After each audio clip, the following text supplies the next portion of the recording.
New home sales have shown no recovery whatsoever. It did not even react to the home buyer tax credit. So the $8,000, people responded, but they responded on existing homes, many of the deeply discounted property, distressed properties, but new homes, no movement. Existing home is NAR data. So realtors come out with the data, compile from MLSs, and we publish. And sometimes it shows increase, decrease, the surge in home buyer tax credit. New home sales is a census data from the Department of Commerce. It comes on different days. I would say the media, for the most part, does a very good job in trying to provide information for the public, for the consumers to digest. But one area where the media consistently get it wrong, in my view, is how they cover the new home sales. First, the new home sales market is less than 10%. Right now, I would say it's probably around 5%. So very, very small market share compared to existing. Existing is where all the action is. So new home sales is a very small market. Yet it gives an equal coverage. So one day, existing home sales come out, they say something, and 2 days later, new home sales data come out, and they give it equal coverage. But the coverage, even though it's a very small share of the market, coverage is new home sales down, historic lows, no one is buying home.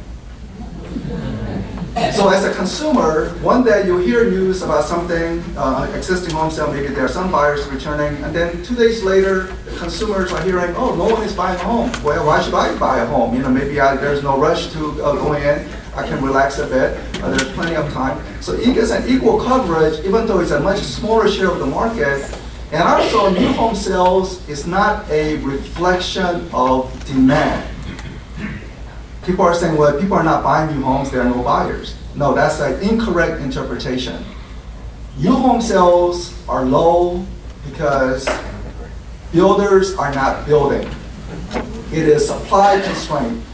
Builders are not producing, so if the builders don't produce, there's no inventory to sell. Therefore, there will naturally be low new home sales. So that will be the proper interpretation. New home sales are low because builders just cannot build homes. So that will be the interpretation.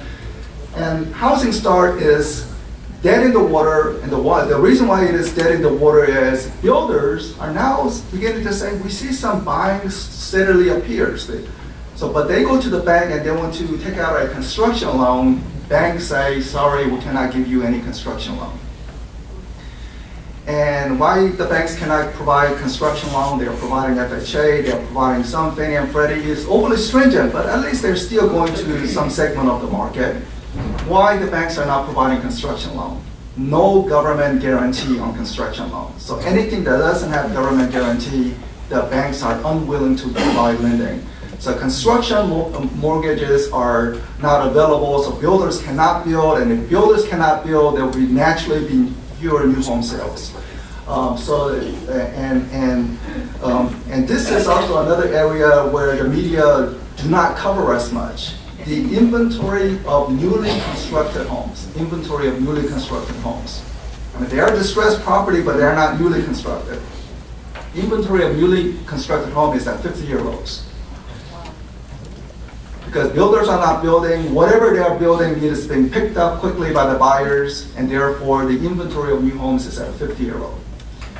This is helping mitigate some of the existing distressed property inventory that is out in the marketplace. So in any given year, there will be builders building and there will be added inventory to the market, but because builders are being shut out because of the construction loans not available, the newly built home inventory is at a 50-year low. Now, overall existing inventory still is high. Orange County less so, but just on the newly built home, it's very